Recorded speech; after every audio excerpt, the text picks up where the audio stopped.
महाराष्ट्रामधून प्रथम आलेल्या गायकवाड विश्वांजली यांना मंचावरती आमंत्रित करतो आणि त्यांना विनंती करतो की त्यांनी आपलं मनोगत व्यक्त करावं.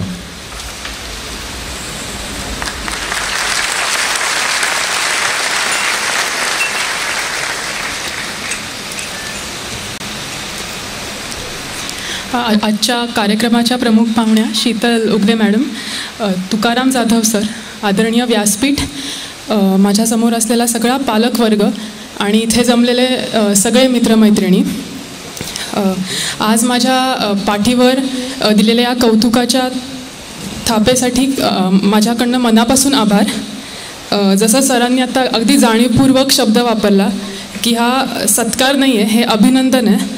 आणि मी असं समजते की ही मला मिळालेली एक ट्रान्सफर ऑफ इन्स्पिरेशन आपण जे म्हणतो त्याची संधी आहे. आणि आत्ता हे सगळं बघून जर का असं कोणाला वाटलं की अरे ही करू शकते तर मग मी पण करू शकतो किंवा शकते, तर मला असं वाटतं मला अधिक जास्त आनंद होईल. आणि या प्रवासाकडे मी कशी आले किंवा ह्याची तयारी कशी केली हे मी थोडक्यात सांगेन. स्पर्धा परीक्षा किंवा सिव्हिल सर्व्हिसेस याच्याकडे वळावं हे याचं एक थोडंफार इन्क्लिनेशन आपण जे म्हणतो तर ते शाळेत असल्यापासून होतं थोडं, पण असा पक्का डिसिजन की हेच करू असा मात्र तेव्हा झाला नव्हता. आणि याची ओळख मला माझ्या आईने करून दिली. ती एक शिक्षिका आहे, पण त्याचबरोबर आपण जसं व्हॉलेंटिअरिंग वर्क म्हणतो की जे आपण विद्यार्थ्यांच्या प्रेमापोटी किंवा एक चांगली एज्युकेशन सिस्टीम असावी यासाठी आपण जे करतो असं तिने तिच्या करिअरच्या सुरुवातीपासून केलं आहे. आणि मग ती पुण्यातली ॲडमिशन प्रोसेस असू दे किंवा सिलेबस डिझायनिंग असू दे ह्यात ते केलं होतं. आणि मला असा प्रसंग आठवतो की आत्ता जे सेंट्रलाइज ॲडमिशन प्रोसेस होते तर त्यामध्ये ती काम करते. आणि ती करत असताना पेपरमध्ये असं अनेकदा यायचं की अरे इथे चुकतं आहे या सिस्टीमचं किंवा हे केलंच नाही, विद्यार्थ्यांची काळजीच नाही किंवा. आणि हे सगळं करताना मला वाटायचं की तू एवढा वेळ देते, एवढं त्यात तुझे एफर्ट्स आहेत, पण तरी असं येतं हे तुला म्हणजे इज इट वर्थ इट हे जे सगळं तू करते ते. पण काही दिवसांनी ही प्रोसेस पूर्ण झाल्यावर मात्र वाचकांचे पत्र जे आपल्या पेपरमध्ये येतं तर त्यात मात्र पुण्यातल्या एका आईने म्हणजे एका विद्यार्थिनीच्या लिहिलं होतं की ही प्रोसेस आमच्यासाठी सेंट्रलाइज आणि ऑनलाईन करून ती अधिक पारदर्शक केल्याबद्दल धन्यवाद. आणि खास करून आईचं नाव त्यात लिहिलं होतं की मी फोन केला, किती वेळाही केला तरी मला अचूक मार्गदर्शन केल्याबद्दल मिसेस गायकवाड यांचे धन्यवाद. आणि तेव्हा मला वाटलं की yes this is worth it आणि हे करण्यासारखं आहे. त्यामुळे तेव्हा हा साधारण असा निर्णय घेतला की doing civil services is worth it. आणि माझे वडील उस्मानाबाद जिल्ह्यातील तोरंबा या गावातले आहेत. आणि मी पुण्यात जरी राहिले असले तरी एक शहरी आणि तिकडचं ग्रामीण या दोन्हीही भागांची त्यांच्यामुळे मला ओळख झाली. आणि ग्रामीण भागात आपल्याकडे असलेलं टॅलेंट आणि तिकडे असलेल्या समस्या ह्यांचा पण लहानपणापासून तिकडे गेल्यामुळे एक अनुभव आला. त्यामुळे अर्थातच की आपण जितक्या लोकांपर्यंत पोचू शकतो एक असं काहीतरी करिअर की ज्याचं कॉन्ट्रीब्युटिव्ह पोटेन्शियल आपण जे म्हणतो एखाद्या गोष्टीचं ते जास्त आहे असं काहीतरी करूया हे तेव्हा निश्चित झालं. आणि ह्याला एक बेसिक आपण जे म्हणतो की आपल्यात काही स्किल्स लागतात, म्हणजे अगदी ते शार्प नसले त्यावेळेस तरी चालतं, पण एक अभ्यासाची आवड किंवा लोकांचे प्रश्न, लोकांना काय हवं हे जाणून घेण्याचे क्युरिओसिटी किंवा एक इंटरडिसिप्लिनरी काहीतरी करावं, फक्त एका डिसिप्लिनमध्ये होण्यापेक्षा कनेक्शन्स लावून काही इंटरडिसिप्लिनरी करता येतं का, ही अशी लहानपणापासून आवड होती. त्यामुळे मग ग्रॅज्युएशनच्या शेवटच्या वर्षाला असं ठरलं की आपण ही परीक्षा देऊया. पण जेव्हा अभ्यास सुरू केला ग्रॅज्युएशन नंतर तेव्हा मी हे अगदी मुद्दामून सांगेन आणि अगदी जाणीवपूर्वक हे मला सांगावं असं वाटतं की ही परीक्षा आपण देतो त्यात यशही मिळतं, पण हे सगळं सुरू करण्याच्या आधी एक गोष्ट अगदी क्लिअर पाहिजे की हेच का आपल्याला करायचं आहे. कारण की आता असं काही नाही आहे की एकच क्षेत्र चांगलं आहे, अनेक क्षेत्र आपल्याला उपलब्ध आहेत, अनेक क्षेत्रांमध्ये तितक्याच संधी आहेत, पण मग हेच का याचं आपल्यासाठीचं एक मनापासून पटलेलं आणि मना हवं तर लिहून ठेवता येतं ते. म्हणजे मी ते केलं होतं की एक मस्त एसे लिहून ठेवायचं की हे मला का करायचं आहे. कारण की ते नसेल तर मग पुढे जे काय होतं, काय काय वेळेस यश लगेच मिळतं, काय काय वेळेस अपयश, आणि आपल्याला फक्त इथेच थांबायचं नाही आहे ना, आपल्याला पुढेही काहीतरी करायचं आहे. त्यामुळे हे जर का कारण आपल्या डोक्यात पक्कं असेल की हे मला का करायचं आहे, तर ही प्रोसेस अधिक सोपी आणि आनंददायक होते.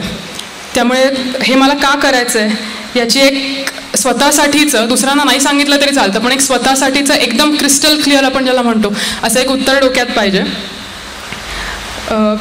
त्याचबरोबर जेव्हा आपण हे ठरवतो की ह्या परीक्षेला आपण बसायचं आहे, तेव्हा डायरेक्ट अभ्यास सुरू करून काही होत नाही. पण ही परीक्षा नक्की काय हे समजून घ्यावं लागतं. कारण आपण अभ्यास करू, पण या परीक्षेच्या मागण्या काय आहेत, त्यांना नक्की काय तपासायचं आहे हे आपण जाणून नाही घेतलं तर मग त्या अभ्यासाला एक चांगली दिशा नाही मिळत. त्यामुळे मी असं सगळ्यांना सुचवीन की ही परीक्षा नक्की काय, फक्त सिलेबस नाही, पण त्यांना कुठले आपल्यामध्ये गुण आहेत हे तपासायचं आहे, नक्की ते काय पाहणार आहेत हे जर का आपण आधी जाणून घेतलं तर एक चांगला फोकस या आपल्या अभ्यासाला मिळतो. मी अभ्यासाची सुरुवात जसं मी म्हटलं की 2014 ग्रॅज्युएशन नंतर केली आणि ही सुरुवात केल्यावर 1 वर्ष पूर्ण अभ्यास करून मग 2015ची प्रिलिम दिली. पण आणि ती प्रिलिम देऊन आल्यावरही घरी असं एक डोक्यात असं ते होतंच की आपण 3-4 क्वेश्चन्स उगाच चुकवून आलो आहे.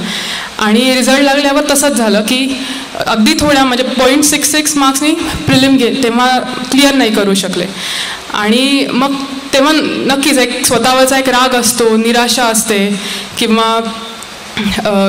असं म्हणजे खूप खूप जास्त दुःख होतं. आणि आपल्या आईबाबांनीही विश्वास आपल्यावरती ठेवून ठीक आहे तू हे कर असं म्हटलंय आणि आपण इतक्या थोडक्यात आणि स्वतःच्या चुकीने असं काहीतरी 3-4 प्रश्न चुकवून काय आलो असं वाटायला लागतं.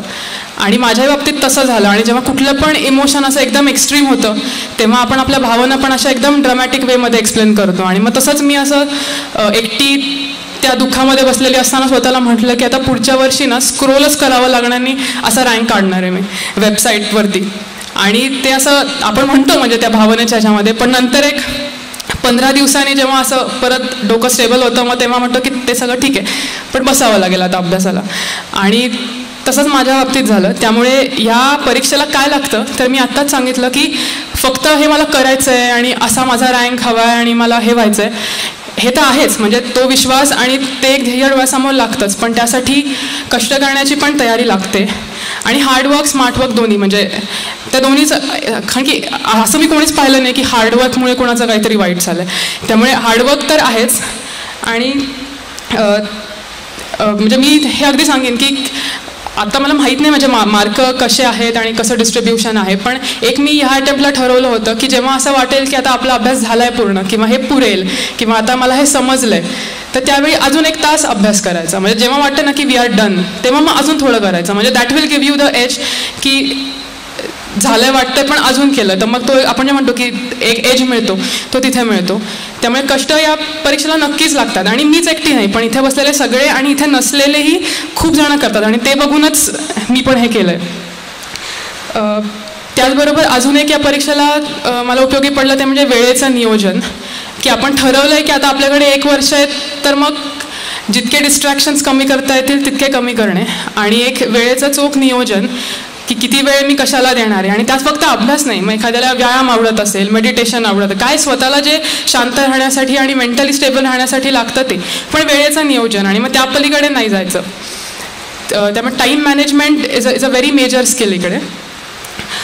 त्याचबरोबर आपण प्लॅनही करतो, सुरू करतो तेव्हा मोटिवेशनही असतं. आत्ता कदाचित मी बोलतेय तर असं किंवा आत्ता जे सगळ्यांचं इकडे अभिनंदन करण्यात आले ते बघून असं वाटेल की आपण हे करू शकतो, पण ती जी फायर असते ना, म्हणजे you should set yourself on fire, पण ती फायर पर्सिस्टंट झाली पाहिजे. आणि ती फक्त तिथे मग मोटिवेशन पुरत नाही, तिथे डिसिप्लिन पण लागते की आता मी हे ठरवलं होतं आणि तेव्हा असं ते करीन असं वाटतच होतं, पण ते शेवटीपर्यंत म्हणजे अगदी तर आपल्याला हवंय ते मिळत नाही तोपर्यंत ती शिस्त ठेवणे. मग ती आपले डिस्ट्रॅक्शन घालवण्यापासून असू ते अगदी वेळेत खातोय ना, वेळेत झोपतोय ना, इथपर्यंत असू दे.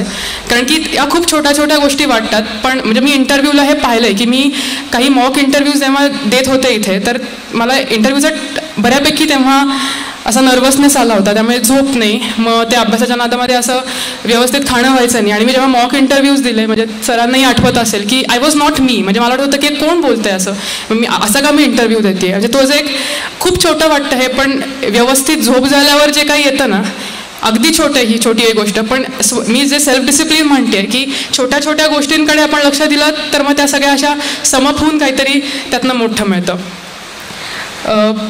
कालच मी म्हणजे रिझल्ट लागल्यावर मला 1-2-3 मुलं भेटली आणि त्यांनी मला विचारलं की तुम्हाला अभ्यास करताना असं मध्ये काही वाटत होतं का की माझ्याकडनं हे होणार नाही. तर आता म्हणजे मी खरं सांगेन की असं नव्हतं वाटत की नाही होणार, म्हणजे असं का वाटलं पाहिजे, मग आपण हे का करतोय, आपण ठरवलं ना की मला काय, म्हणजे नाही यश नाही मिळालं असं होऊ शकतं, पण मला हे करता येणार नाही किंवा मला हे जमणार नाही असं सुरुवातीलाच वाटण्याची काही गरज नाही. हे असं ह्याला निश्चितच कष्टाची आणि जसं मी म्हटलं सेल्फ डिसिप्लिनची साथ लागते, पण सुरुवात करताना हे आपण खूप विचार करून ठरवतो. आणि ह्या परीक्षेला आपण असं 10वी-12वी सारखे पण इतके यंग नसतो. ग्रॅज्युएशन झाल्यावर जर का आपण हा निर्णय घेतलाय तर मग मध्ये हे माझ्याकडनं हे जमणार नाही असं वाटण्याची काहीच गरज नाही. नक्कीच माझा अभ्यास कमी पडतोय किंवा आत्ता हे जे मी करते ते पुरेसं नाही आहे असे फेजेस अभ्यासामध्ये नक्कीच येतात, पण हे मला जमणार नाही असं वाटण्याची काही गरज नाही जर का आपण ठरवून हे करायला इथे आलोय तर. त्याचबरोबर अजून महत्त्वाची गोष्ट या परीक्षेत म्हणजे आपल्या हातात जे आहे त्याचाच फक्त विचार करायचा. कारण की असं होतं की आता म्हणजे सब्जेक्टिव्हिटी बऱ्यापैकी आहे, म्हणजे असं मी अजिबात म्हणत नाही की आता रँक 11 आला म्हणजे काहीतरी खूप, म्हणजे ह्याच्या खाली रँक असतील, वर असेल, ह्याच्यात नसतील किंवा इथे बसलेले ह्याच्याकडे कितीतरी जास्त टॅलेंटेड लोक इथे असतील. त्यामुळे ह्याच्यामध्ये सब्जेक्टिव्हिटी आहे आणि ही परीक्षा आहे शेवटी. त्यामुळे इथे लक असतं का किंवा इथे सब्जेक्टिव्हिटी किती आहे किंवा मग मला हेच पॅनल आलं तर किंवा असेच प्रश्न आले तर, जे आपल्या हातात नाही आहे याचा जर का आपण विचार करत बसलो तर मग खूप मौल्यवान वेळ आपल्या हातातून निघून जातो. त्यामुळे माझ्या हातात काय आहे ते मी करणार आहे. आणि आत्ता मेन्स नंतर, प्रिलिम नंतर आणि इंटरव्ह्यू नंतर मला बाहेर आल्यावर मला विचारायचं कसा होता पेपर किंवा कसं झालं, तर मी फक्त हे म्हणायचं की माझ्या हातात होतं ते मी सगळं केलं आणि तेवढाच एक समाधान होतं आणि आय थिंक त्याचं ते यश मिळालं. त्यामुळे किती रँक येईल वगैरे हे काहीच सांगता येत नाही, पण माझ्या हातात होतं ते मी केलं आहे का एवढंच आपण तिथून बाहेर आल्यावर सांगू शकतो. आणि कालही असंच झालं की असं विचारण्यात आलं की इथे लकचा किती फायदा असतो, तर डेफिनेटली म्हणजे कुठे नसतो.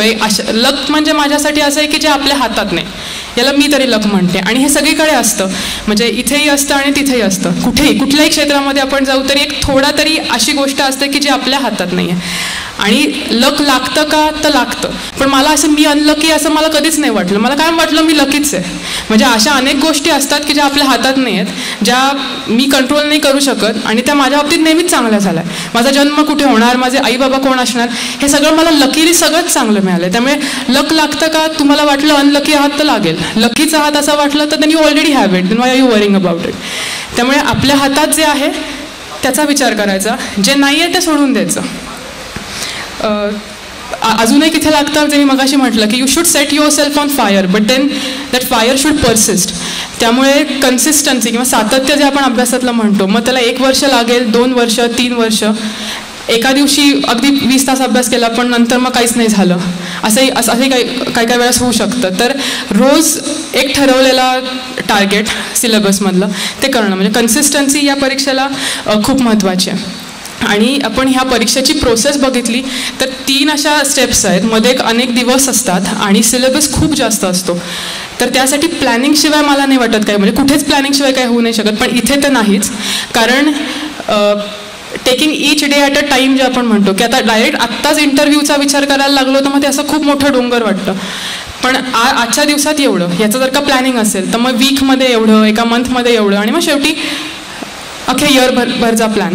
त्यामुळे प्लॅनिंग ह्या प्रोसेसमध्ये खूप जास्त मला महत्त्वाचं वाटतं. आणि ह्या परीक्षेसाठी असे जर का इथे कोणी असतील की अजून 1-2-3 वर्ष या परीक्षेला जाण्यासाठी आहे किंवा लगेचही देणार असतील, तर मला जाणवलेल्या काही महत्त्वाच्या गोष्टी या परीक्षेला लागतात त्या मी सांगेन.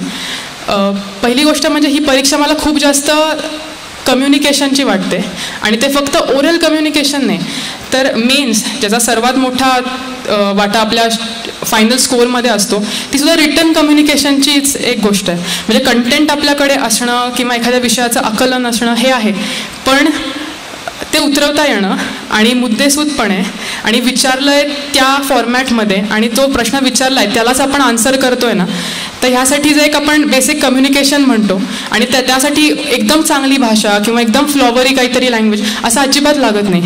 पण विचारलंय त्याला डोळ्यासमोर ठेवून एक दिलेलं फोकस्ड उत्तर हे या परीक्षेला लागतं. आणि तसंच इंटरव्ह्यूला की माझ्या मनात खूप आहे आणि मला ते सांगायचं पण आहे, पण ते मोजक्या शब्दात योग्य शब्दात सांगता येणं आणि हे नक्कीच कुणाला एकदम सुरुवातीला जमत नाही. मलाही अजिबात ते जमत नव्हतं. पण मग त्यासाठी आलेली रायटिंग प्रॅक्टिस ही खूप महत्त्वाची असते. माझा ऑप्शनल पॉलिटिकल सायन्स आणि इंटरनॅशनल रिलेशन्स होता आणि मी जे आत्ता रायटिंग म्हटले तर ते त्याचं मला युनिक अकॅडमीमधल्या तुकाराम जाधव सरांनी खूप जास्त चांगलं मार्गदर्शन त्यासाठी दिलं. कारण माझी बॅकग्राऊंड इंजिनिअरिंगची आहे आणि प्रत्येक स्ट्रीमची आपापल्या डिसिप्लिनची एक अशी शैली असते लिहिण्याची किंवा तो विषय समजून घेण्याची, आणि ती सुरुवातीला नक्कीच माझ्याकडे नव्हती. पण मग ते उत्तरं जे आम्ही टेस्ट सिरीजमध्ये लिहायचो तर कुठे काय कमी, आणि ते प्रत्येक व्यक्तीला सांगून, म्हणजे एक सरसकट क्लासला बसून हे 4 गोष्टी करा असं नाही, तर तुझं काय असं करून सांगितलं होतं. आणि त्याचा मला असं वाटतं की माझ्या ऑप्शनलला नक्कीच फायदा झाला टेस्ट सिरीज सरांकडं मार्गदर्शन घेतल्यामुळे.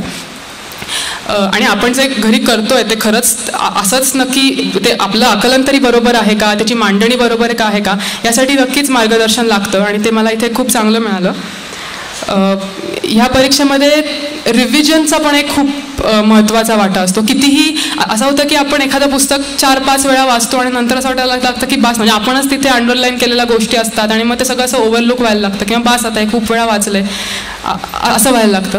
दिस exam is not about revision, कारण एखादी गोष्ट अशी डोक्यात फर्म बसण्यासाठी जी रिव्हिजन करावी लागते आणि ती रिप्रोड्यूस पण आपल्याला अगदी थोड्या वेळात करावी लागते, मग ते लिहिताना असू नाही तर बोलताना असू. त्यामुळे रिव्हिजनचा इकडे खूप मोठा वाटा आहे.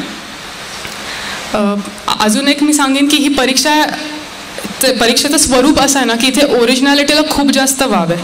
आणि जेव्हा मी इंटरव्ह्यूला गेले तेव्हा असं जाणवत होतं की जे उत्तरं मी अशी स्वतःची म्हणून आणि स्वतः विचार केला आहे म्हणून देत होते, तर त्या उत्तराला ते स्वतःहून म्हणत होते की व्हेरी वेल आर्टिक्युलेटेड किंवा very good thought, oh we didn't know about this, असं ते म्हणतात आणि ते आपल्याला इंटरव्ह्यूमध्येही असं एनकरेज करतात.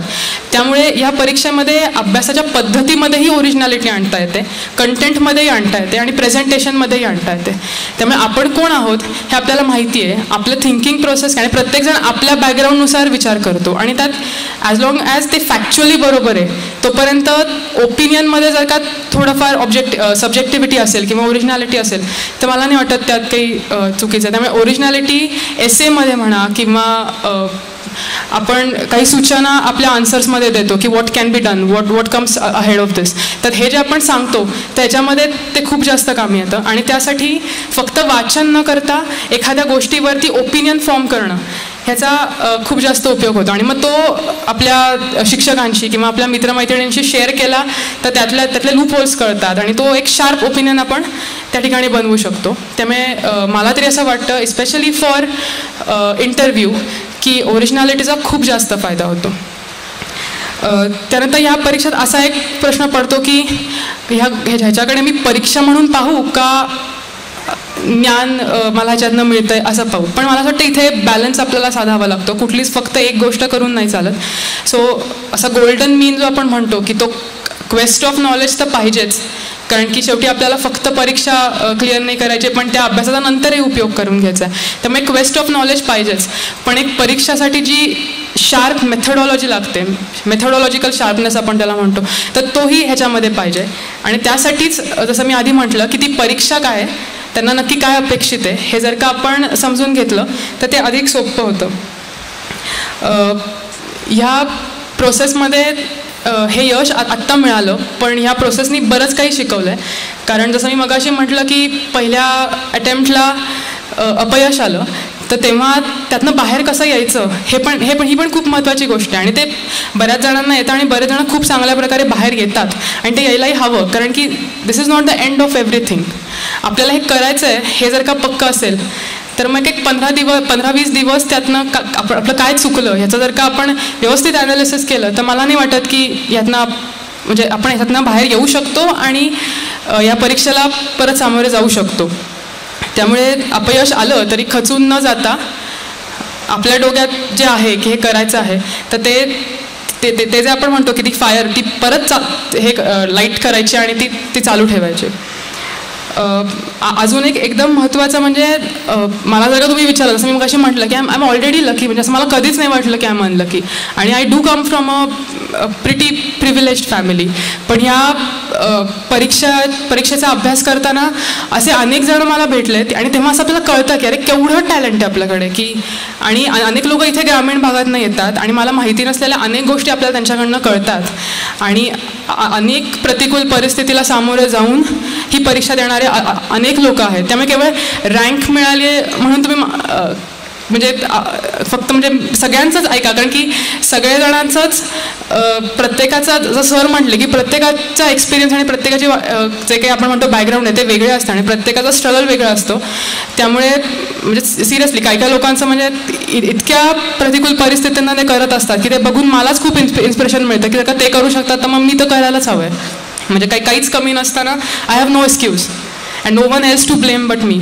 त्यामुळे मित्रमैत्रिणी जे असे मला मिळाले तर त्यांचाही या परीक्षेमध्ये खूप फायदा किंवा मोलाचा वाटा होता आणि मी त्यांची खूप आभारी आहे. अजून एक शेवटची गोष्ट यातनं मी शिकले म्हणजे आपण किती पण अवघड एखादी गोष्ट वाटली ना तर वी कॅनॉट सफर थ्रू इट. म्हणजे असं आपल्याला वाटतं की खूप मी सॅक्रिफाईस केलं आहे किंवा म्हणजे आपण म्हणतो ना की असं आय एम सफरिंग पण मी ते शेवटी गाठीन. तर याच्यामध्ये असं काहीच नाही की you don't have to suffer through it. म्हणजे खूप एक प्लॅन जर का आपल्याकडे असेल तर आनंदात आवडीने अभ्यास जर का आपण करत असू तर ही खूप सोपी आणि पीसफुल प्रोसेस होऊ शकते. त्यामुळे सॅक्रिफाईसेस करावे लागतात, पण ते सॅक्रिफाईस जेव्हा हे सॅक्रिफाईस आहे असं वाटत नाही तेव्हा मला असं वाटतं की ती प्रोसेस खूप आनंददायी होते आणि ती होऊ शकते. आणि जेव्हा मी तसा अभ्यास करायला लागले तेव्हा तो अधिक सोपा वाटला आणि मग त्याचंच बहुतेक हे यश मिळालं. मला तुकाराम जाधव सरांनी आपल्या इंटरव्ह्यूच्या वेळेस म्हणजे मॉक इंटरव्ह्यू मी दिला होता तेव्हा आणि इवन टेस्ट सिरीजचे पेपर्स मी जेव्हा चेक करून घेत होते तेव्हा अनेक गोष्टी सांगितल्यात, पण त्याहीपेक्षा मला कायम लक्षात राहील अशी त्यांनी काल सांगितलेली गोष्ट आहे. म्हणजे काल मी जेव्हा रिझल्ट लागल्यावर त्यांना भेटायला गेले तेव्हा आणि मी ते मला म्हटले की ठीक आहे तुझा Indian foreign service first preference आहे, but just remember one thing that फक्त आपल्याला IFS नाही व्हायचं आहे. Be so good that you cannot be ignored असं त्यांनी मला काल सांगितलं आणि मला असं वाटतं की हे जास्त महत्त्वाचं आहे. आणि आता हे बी सो गुड जे आहे तर ते अजून आपण कुठेच नाही आहोत अशी काल परत एकदा जाणीव झाली आणि तेही आपल्याला आता जो काही अभ्यास आणि कष्ट जे आपण आत्ता घेतले ते आता अधिक रिस्पॉन्सिबिलिटीनी अधिक आता इथे हाय स्टेक्स असणार आहेत आणि ते जे सो गुड जे आपल्याला आता बनायचं आहे तर ते आता पुढे आपल्याला सुरू करायचं आहे. याची काल सरांनी परत एकदा जाणीव करून दिली आणि सर मी ते नक्की लक्षात ठेवीन कायम. आता शेवटी आता हे म्हणजे मी सगळं सांगितलं की कष्ट लागतात, सेल्फ डिसिप्लिन लागते, पण अगदी थोडक्यात आता म्हणजे सांगायचं असेल की काय करा तर मी शेवटी एवढं सांगेन की इथे आलं की know yourself, have a clarity of purpose की मी हे का करते, then just close your eyes, say your prayer and then plan your work and then just do it. आणि मग बाकी माझ्या हातात काही नाही याचा अजिबात विचार करू नका. माझं इथे अभिनंदन आणि कौतुक केल्याबद्दल युनिक अकॅडमीचे आणि तुम्हा सगळ्यांचे खूप खूप आभार. धन्यवाद.